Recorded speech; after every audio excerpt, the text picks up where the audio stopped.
Olá, galera! Meu nome é Camila, sou professora de Filosofia do Emancipa. Estou aqui para dar a segunda aula para vocês. Vocês já conheceram a Larissa, né? Ela deu a primeira aula sobre os pré-socráticos e tudo mais. E eu vim aqui dar uma aula sobre Sócrates e os sofistas.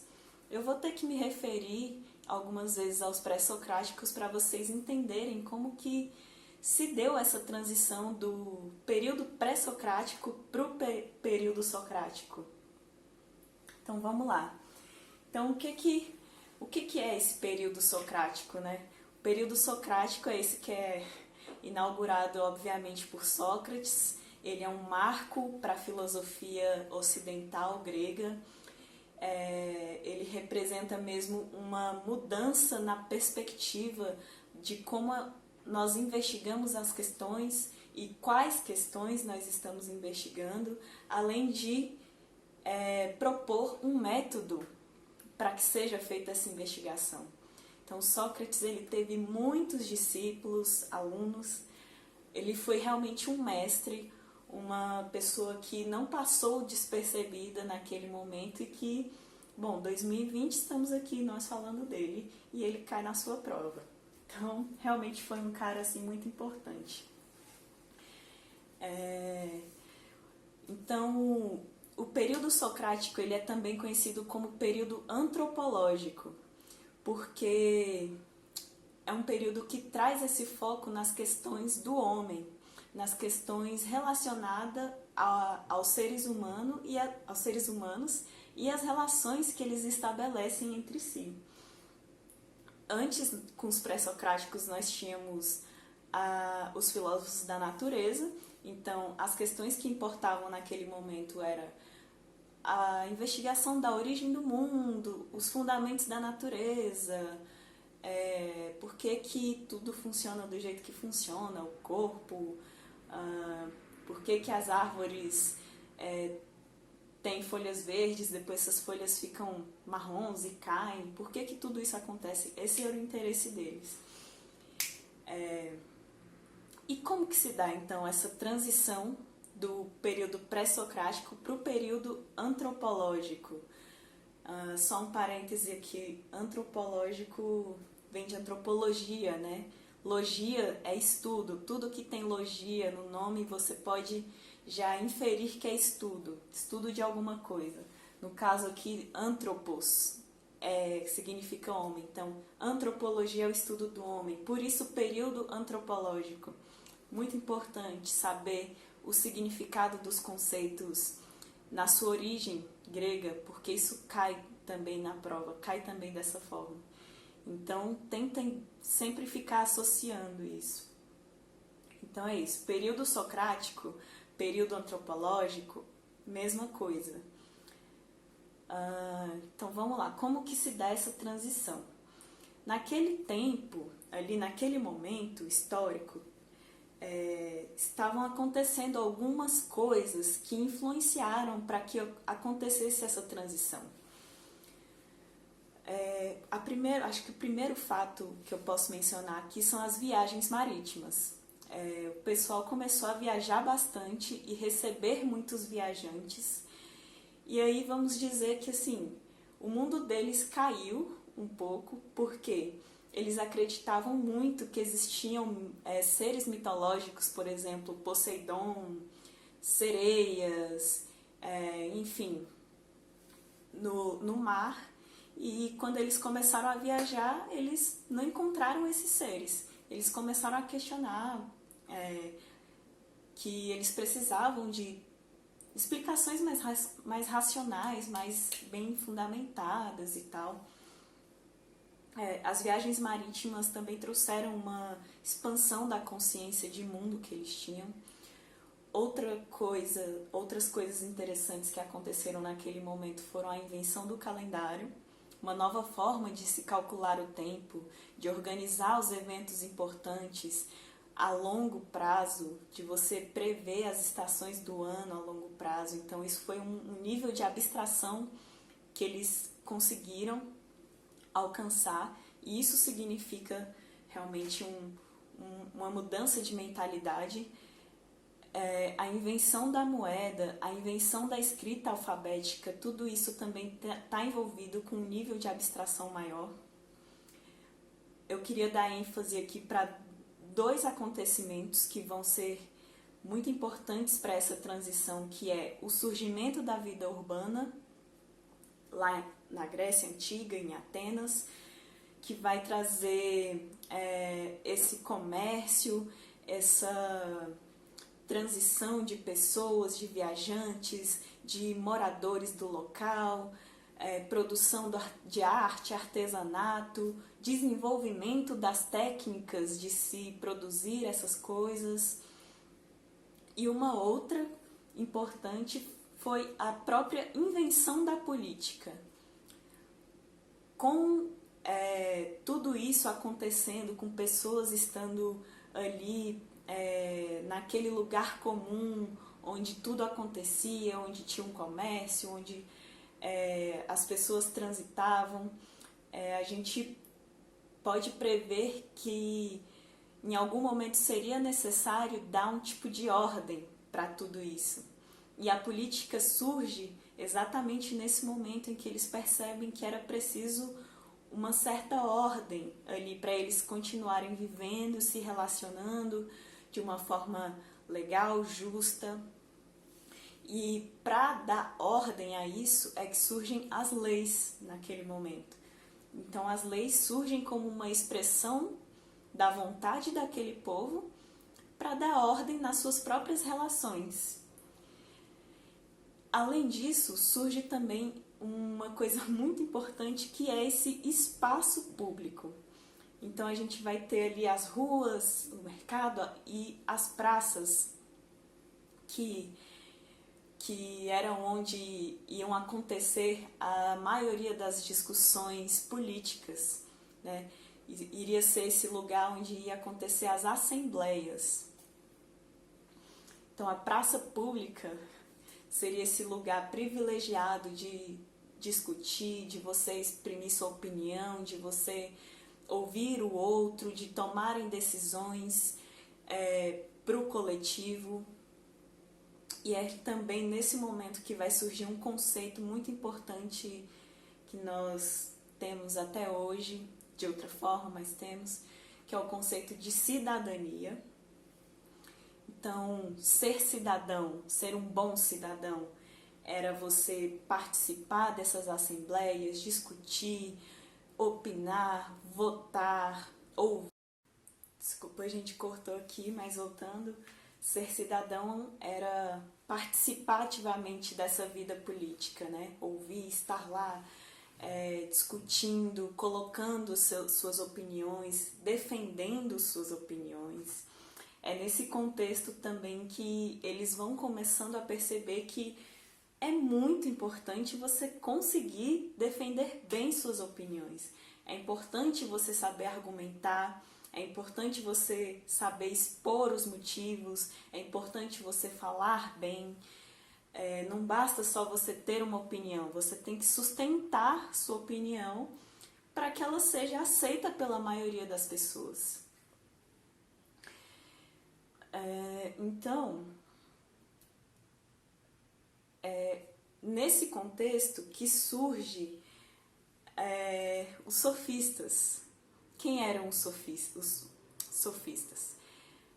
Geralmente eram viajantes que ficavam indo de cidade em cidade, se intitulavam mestres da educação, dos jovens, da arte, da técnica, cobravam taxas para ensinar, e eram esses mestres na arte da persuasão, eram os mestres na arte da oratória. E era importante realmente você ser um bom orador. Isso não era um grande problema. Sócrates vai ter um grande problema com sofistas, mas não exatamente porque ele criticava ser um bom orador, a necessidade de ser um bom orador. Já conto para vocês qual era o problema de Sócrates com sofistas. mas primeiro eu vou falar um pouco mais deles. Os sofistas, eles se opunham aos filósofos da natureza em alguns sentidos, assim. Eles concordavam com os filósofos da natureza quando isso se tratava mesmo, assim, por exemplo, em relação ao corpo, nós sentimos fome e precisamos nos alimentar, isso é certo, é dado, não vai mudar. Mas existe algo na natureza humana, nas relações que o homem estabelece, que é relativo. E isso ele vai chamar de cultura. Os sofistas vão chamar isso de cultura. Então, temos uma oposição entre physis, que vem de natureza, traz a ideia de natureza, e nomos, que é cultura. Muita atenção nessas palavras, porque elas caem, né? Já falei isso. Então, os sofistas acreditavam que as questões relacionadas à religião, à política, à vida prática, à vida social, elas eram relativas e elas mudavam de lugar para lugar. Eles eram viajantes, eles tinham uma noção disso. Então, toda vez que eles chegavam no lugar, eles também perguntavam o seguinte: as leis daquele lugar eram pertinentes para aquele lugar? Ou elas precisavam ser mudadas? Os principais sofistas foram Protágoras, Górgias e Isócrates. Teve outros, muitos outros. Na apostila vocês vão dar uma olhada nisso, vocês vão ver. Então é isso, os sofistas, eles criticavam os cosmologistas, dizendo que eles tinham uns erros, umas contradições e que, enfim, o que eles ensinavam não servia para a vida prática. E como mestres da oratória e da retórica, eles pregavam muito que era necessário ser um bom orador, que o que importava para ser um bom cidadão era ser bom na arte da persuasão. Porque lá no momento da assembleia, onde você ia expor sua opinião, o que iria importar para os sofistas era que você tivesse uma lógica de exposição, uma persuasão, uma capacidade de chamar seguidores para a sua ideia, que era mais importante do que a própria ideia. Então, nas suas aulas, por exemplo, eles ensinavam o jovem a defender a opinião A e também a defender a opinião contrária a A, para que eles tivessem um preparo muito bom na hora de chegar lá na assembleia e defender suas opiniões. E Sócrates, né? Onde Sócrates está nesse contexto? Sócrates, ele, primeiro de tudo, o que é bom da gente saber é que ele não escreveu nada nunca na sua vida. Tudo o que a gente sabe sobre ele foi escrito pelos seus discípulos, pelos seus alunos, por quem andava com ele, por quem admirava ele. O mais importante discípulo que mais se sobressaiu foi Platão. Então, que imagem é essa que Platão passa do seu mestre Sócrates, né? Sócrates, ele já estava aí nas ruas de Atenas, andando nas praças públicas. Ele era um cara muito simples. Em vários textos ele é descrito como uma pessoa que se vestia muito simples, que andava descalço muitas vezes. E realmente ele veio de uma família humilde. Ele tinha um pai que era artesão, uma mãe parteira. Ele se dedicou à filosofia depois de ter lutado na guerra do Peloponeso. Não temos datas precisas do seu nascimento e morte, mas está mais ou menos por ali entre 469 a.C.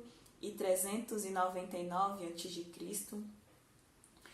Então ele era esse homem que ficava andando pelas ruas, perguntando para as pessoas se o que elas estavam dizendo era realmente o que elas acreditavam que era. Então, por exemplo, se chegava um homem falando, é muito bom ser corajoso, ele chegava e perguntava, mas o que é a coragem? Aí a pessoa tinha que ter aquele momento de reflexão, e o que acontecia na maioria das vezes é que as pessoas não sabiam responder, não sabiam fundamentar as suas crenças. Então Sócrates ele vai ter um embate com sofistas, por exemplo, justamente nesse ponto que ele diz, não basta saber falar bem, você tem que ser bem fundamentado, mas também não basta ser bem fundamentado, você tem que falar a verdade. Os sofistas eles não estavam preocupados com o conteúdo da mensagem exatamente, assim, eles estavam só preocupados se você conseguiria tirar vantagem com aquela mensagem. E Sócrates criticava isso, porque isso era colocar a mentira e a verdade no mesmo patamar. E não, a verdade tem que ser mais importante. Então ele era esse cara muitas vezes considerado chato, porque ele mexia no senso comum, ele mexia nas crenças das pessoas. Falava, você diz que é importante ter justiça nessa cidade, mas você sabe o que é justiça? E as pessoas não conseguiam definir. Sócrates, assim, ele vai criando um método de investigação para se chegar numa verdade, numa ideia, que vai ser conhecido como método socrático. Também vai ser conhecido como método dialético de Sócrates, também vai ser conhecido como maiêutica. Então, todas as combinações entre essas palavras vão estar certas. Método maiêutico, que mais que eu falei? Método dialético de Sócrates, enfim, tudo isso vai expressar a mesma ideia de um método que ele construiu, que era o quê? Uma técnica de investigação para se chegar numa ideia, para se elaborar uma ideia. E era uma investigação que tinha como passos, assim, vamos dizer, o diálogo, e não é qualquer diálogo, é um diálogo que é dialético também. O que é a dialética? É essa contraposição de ideias para se chegar a uma nova ideia. Contraposição de ideias contrárias, muitas vezes, para se chegar a uma nova ideia. Então, era esse diálogo muito construtivo, que também tinha muita ironia. A ironia que, lá na antiga Grécia, tinha um sentido um pouquinho diferente do que a gente conhece hoje, mas que dá pra gente fazer uma associação, que era essa coisa de perguntar. Só que era uma pergunta que Sócrates fazia que ele meio que... Ele falava assim, você sabe o que é coragem? Não é que ele não sabia dizer nada sobre a coragem, mas ele queria que o seu interlocutor dissesse algo. Então, nesse sentido, ele era meio irônico. Ele ficava perguntando coisas que aparentemente eram óbvias, mas que ele prova que não eram. Então, essa coisa, por exemplo, do só sei que nada sei, que é uma frase de Sócrates, era muito essa coisa assim, eu não sei de nada. Por isso que eu tô te perguntando. Na verdade, você que disse que ser corajoso era bom. Então me responde. Era mais ou menos nesse ritmo assim. Então, o método socrático, ele tinha muito essa coisa da ironia, do diálogo, e a maiêutica. O que era a maiêutica? Todo esse diálogo era para se chegar na fundamentação de uma ideia e na essência dessa ideia, na essência das coisas. E para se chegar na essência das coisas, Sócrates ia fazendo perguntas, ia dialogando até que o seu interlocutor chegasse nessa conclusão. Até que ele literalmente parisse parisse essa ideia. Maiêutica literalmente significa parto, significa dar à luz. Então, o que é a maiêutica socrática? Parto das ideias, o parto do conhecimento. Então, toda essa técnica de investigação era para que as pessoas conseguissem parir a ideia em seu caráter mais essencial, assim, no conceito. Então, o que ele estava tentando? Era definir conceitos. Um conceito que poderia ser válido para todo mundo. Então, o que é a coragem? O que eu posso dizer que é ser corajoso? Que todo mundo vai concordar? Qual é a essência dessa ideia de ser corajoso? Bom, então, a gente sabe que até hoje pensar, questionar as ideias dos outros, as fundamentações dos outros é perigoso. Pensar é perigoso, principalmente para quem está no poder. Não foi diferente lá naquela época. Então, assim, Sócrates, ele começou a incomodar muito os poderosos daquela época, os governantes. E ele acabou sendo perseguido e condenado, de fato. Ele foi para julgamento, levaram ele para aquela assembleia onde todo mundo se reúne para tomar um veredito. E ele foi acusado de corromper a juventude. Ele só estava, na verdade, ajudando a juventude a pensar. Corromper a juventude, violar as leis e de desrespeitar os deuses. Tem um livro que conta todo esse processo que chama Apologia de Sócrates. Tem na internet um PDF e é muito bom de ler, é bem tranquilo, o diálogo é fácil de ler, é bem tranquilo, é pequeno também. Então fica a dica, eu vou tentar mandar junto, mas se eu não conseguir, joga lá no Google e já fiquei como dica de leitura para a semana. Que conta assim que Sócrates ele foi condenado a tomar um veneno e se matar, um veneno mortal, chamado cicuta. E aí os discípulos de Sócrates falam assim, cara, vamos armar aqui um jeito de você fugir dessa cadeia para não chegar a ter que tomar esse veneno. Vai lá, defende suas ideias, você não está errado, não sei o quê. E Sócrates fala o seguinte, nas palavras de Platão, né? Se eu me defender, estarei aceitando as acusações, e eu não as aceito. Se eu me defender, o que os juízes vão exigir de mim?